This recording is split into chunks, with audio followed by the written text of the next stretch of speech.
ঠিক আছে, চলুন সরাসরি মূল বিষয়ে ঢুকে পড়ি।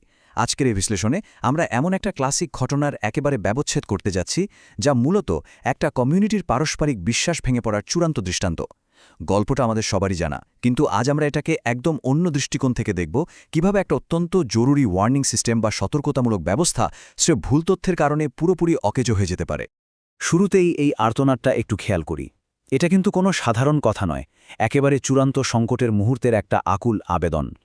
এই বিশ্লেষণটা আমরা ঠিক এই চরম মুহূর্তে থেকেই শুরু করছি। কেন?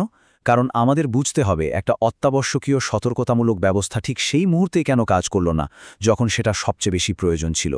তো চলুন একটু পেছনে ফিরে যাই আর দেখি এই ভয়াবহ ব্যর্থতার শুরুটা ঠিক কোথা থেকে হয়েছিল। ১ নম্বর ধাপ, প্রেক্ষাপট এবং প্রতারণা। দৃশ্যপটটা একটু কল্পনা করা যাক। এখানে একজন নিঃসঙ্গ ব্যক্তির কথা বলা হচ্ছে, যার কাঁধে একটা বিশাল দায়িত্ব, একটা পুরো সম্প্রদায়ের সবচেয়ে মূল্যবান এবং ঝুঁকিপূর্ণ সম্পদ, মানে তাদের ভেড়ার পাল রক্ষার দায়িত্ব ছিল ওই রাখাল বালকের ওপর। কাজটা কিন্তু মোটেও সাধারণ ছিল না। পুরো গ্রামের অর্থনীতির একটা বড় অংশ নির্ভর করছিল এর ওপর। কিন্তু আসল মজাটা এখানেই। এই দুই পক্ষের অবস্থার মধ্যে ভারসাম্যহীনতাটা সত্যিই চমকে দেওয়ার মতো। একদিকে ছেলেটার অবস্থা দেখুন, সে স্রেফ একঘেয়েমিতে ভুগছিল, বোরিং লাগছিল তার। আর অন্যদিকে গ্রামবাসীদের রিয়াকশন, তারা প্রথম মিথ্যে সতর্কবার্তাটা শোনা মাত্রই সবকিছু ফেলে একদম সিরিয়াসলি তাকে সাহায্য করতে ছুটে এলো। মানে স্রেফ একটু টাইম পাস করার জন্য তৈরি করা একটা ঘটনা কিভাবে একটা বিশাল সামষ্টিক প্রতিক্রিয়া তৈরি করে, সেটা এখানে স্পষ্ট।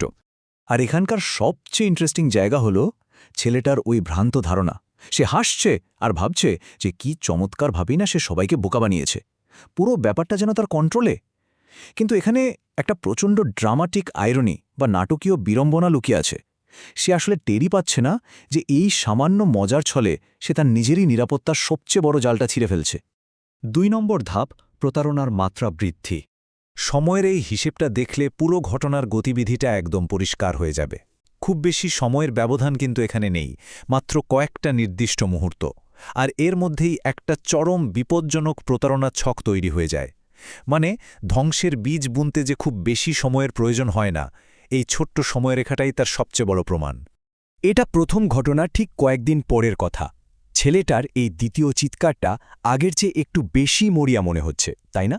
শব্দগুলো একই, কিন্তু এখান থেকে বেশ বোঝা যায় যে সে তার প্রতারণাকে আরও এক ধাপ এগিয়ে নিয়ে গেছে। যদিও বাস্তবতা হলো এটা এখনও 100% বানোয়াট। কোনো কারণ ছাড়াই সে সিস্টেমটাকে আবারও টেস্ট করছে। আর এখানকার পরিসংখ্যান একেবারে নিখুঁতভাবে দেখিয়ে দিচ্ছে কিভাবে গ্রামবাসীদের রিয়াকশনের চরম অবনতি ঘটে।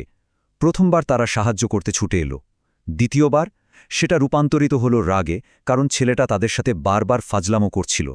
আর সবশেষে এই রাগ পরিণত হলো সম্পূর্ণ অবজ্ঞায়। একটা সমাজ কিভাবে তাদের সহানুভূতি থেকে সরে এসে একেবারে উদাসীন হয়ে পড়ে, তার স্পষ্ট ডেটা এখানে দেখা যাচ্ছে। তো এখানকার সবচেয়ে ক্রুশিয়াল পয়েন্ট হলো এই সংখ্যাটা মাত্র ২। একটা সুদৃঢ় বিশ্বাসযোগ্যতাকে পুরোপুরি ধুলোয় মিশিয়ে দিতে অবিশ্বাস্য রকমের কম সংখ্যক মিথ্যে অ্যালার্মের প্রয়োজন হয়েছিল।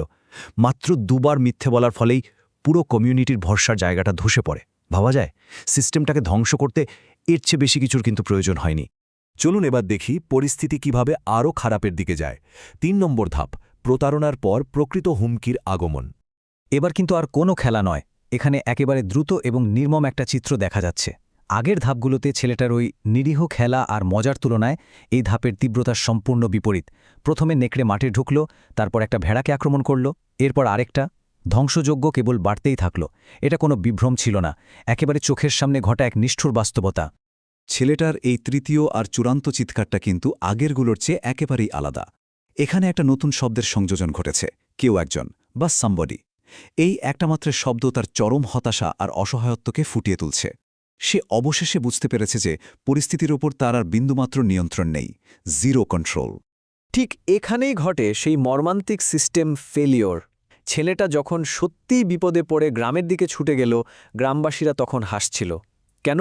কারণ সত্যিকারের বিপদসূচক সংকেতটা আগের ওই মিথ্যে সংকেতগুলোর সাথে এতটাই মিলে গিয়েছিল যে আলাদা করার কোনো উপায়ই ছিল না।